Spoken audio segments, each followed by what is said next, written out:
Good morning, students. This is our second class or part 2 from history from trade to territory.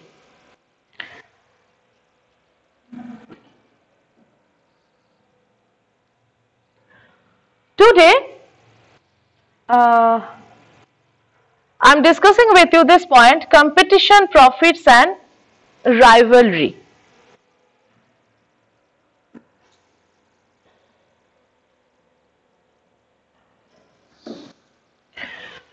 There was competition as well as the rivalry because all the companies wanted to buy the same products from India and sell them in Europe at high prices. Last video, I hope you remember that I have discussed that those were the European traders. They actually collected the spices from India very low price, and they sell in Europe or the any Asian country huge price. Okay, so slowly actually competition was spreaded, and as well as whoever the companies, they wanted to buy the same products in very low rate, and same they tried to sell it in Europe high price for their profit. The sought after products for trade were spices, silk, cotton, indigo, etc. So they actually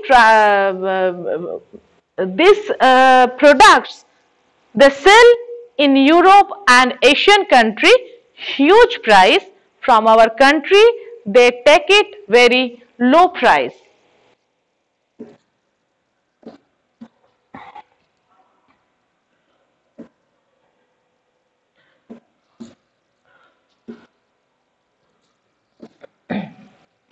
None of the companies wanted to divide or share its profit with the rest of the competitors. Yes, it is very much natural.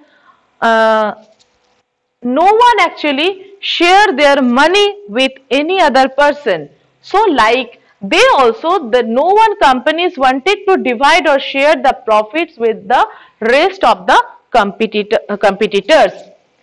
At one point of time, the companies started buying products at higher prices from Indian businessmen, but this strategy reduced their profits. So, there was a time when they started buying products from the businessman, from the Indian businessman, but it actually reduced their profits. Whose profits? Those who buy the products from the Indian businessman. The only way left was to eliminate rival companies. So they thought that they should eliminate their rival companies anyway.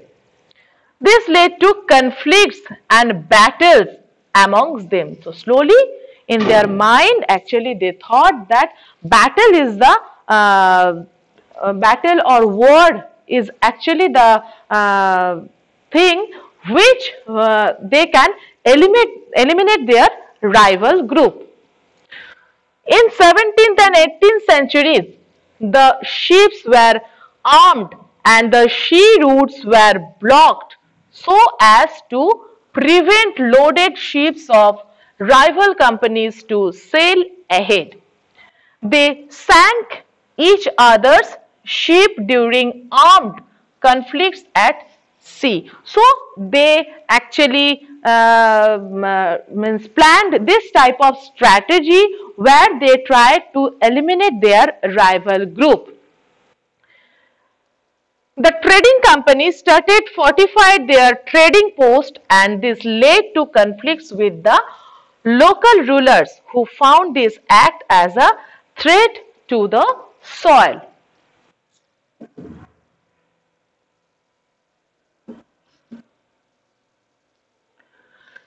Now, you can see one box is there, that is the Carnatic War. Okay, Anglo-French conflict. So the rivalry between France and Britain and their conflicting trade interest in India led to the Carnatic Wars around 1746 and 1763. So whatever wars actually that time was held, its name is Anglo-French conflict it was, and the war name is Carnatic War.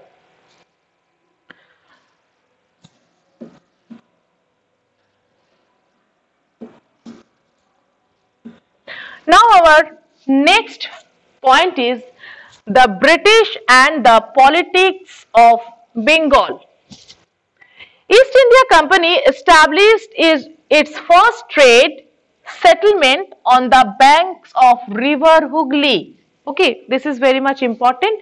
You also underline in your book page. So, first where they established the trade settlement, the bank of river Hooghly, and when? In 1651.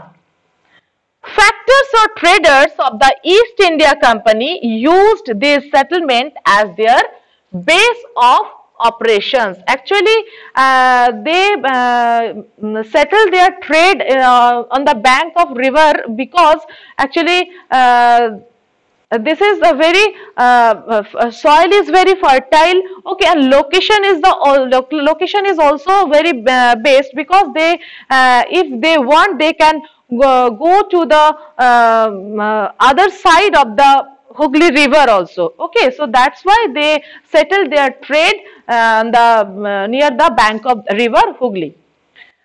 These settlements consisted of offices of the company officials as well as warehouses for storing goods for export. Okay, so where they stored their goods? Warehouses. Okay, some warehouses over there where they stored their goods for export. Settlements expanded as the company asked traders and merchants to settle near the factory for the purpose of expansion. They tried to expand their trade, and for that reason they told their traders or merchants that they also settle near the factory site.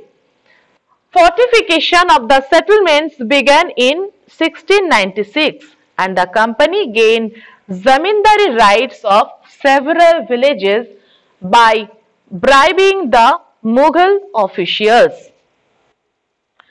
They tried to exploit terms of trade but were defeated by the Mughal Emperor Aurangzeb. So, they tried to exploit terms of trade actually, but they were defeated by the Mughal Emperor Aurangzeb.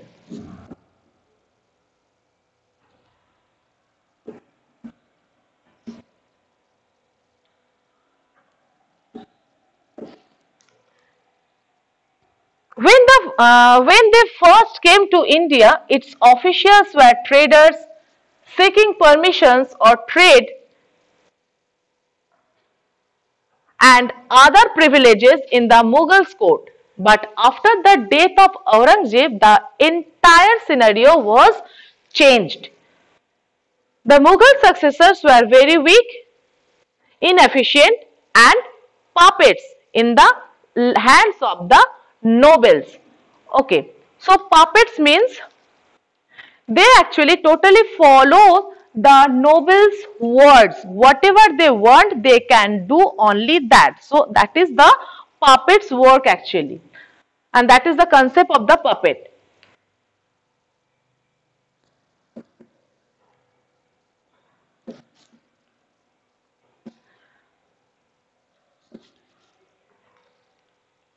The British company officials started taking advantages of the confusion and turmoil. They realized that Bengal was the restrict province. Any concession would benefit them dearly in 1770. They finally succeeded in getting a huge concession from the Mughal Empire Farrukshire. Okay, so this is the picture of Farrukshire.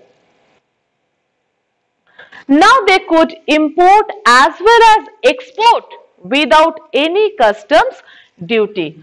So without any hesitation, without any problem, when Farrukhshiar had came, after that they can import and as well as export their goods and without any hesitation. They also exploited existing privileges such as in the Farman of Aurangzeb. It stated that officials of the company who were practicing trade privately were supposed to pay duty to the emperor, but some officials who were doing private business stopped paying any duty. So Aurangzeb has told that officials of the company who were practicing trade privately, okay, not taken the permission of government, that means privately those who were practicing the trade, they were supposed to pay duty, that means they have to pay some amount of money to the emperor, but some officials who were doing private business, they stop paying and duty. So when they have they heard that they have to pay some money to the emperor, after that they stop their business and stop paying to the money to the emperor.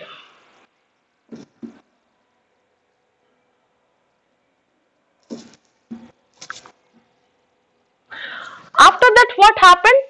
Conflict developed between the East India Company and Nawabs of Bengal, who ruled during the first half of the 18th century. Bengal, although a part of Mughal Empire, arrested its power and autonomy after the death of Aurangzeb. Murshid Quli Khan, Ali Bardi Khan and Siraj-ud-Daulah were the three Nawabs of Bengal who decided to curb the British officials during their respective region. Okay, then who appear in that platform? Murshid Quli Khan, Ali Bardi Khan and Siraj-ud-Daulah. Okay, so they decided to curb the British officials during their respective regions. Not only did the Nawabs refuse to grant concessions, they also asked the company to pay tributes in exchange of the rights to trade, refused permission to mint coins. So Siraj-ud-Daulah, they refused permission to make the mint coins or any kind of currency and stopped it from extending its fortifications.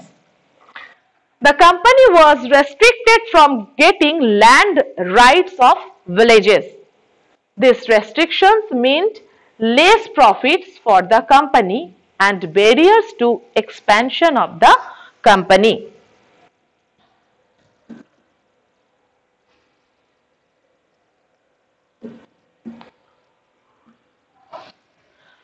Okay, so the next part and very important part is Battle of Plassey, and it was happened 1757 CE.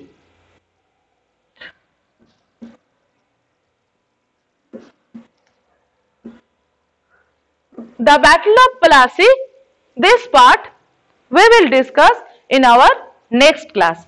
Okay, so thank you.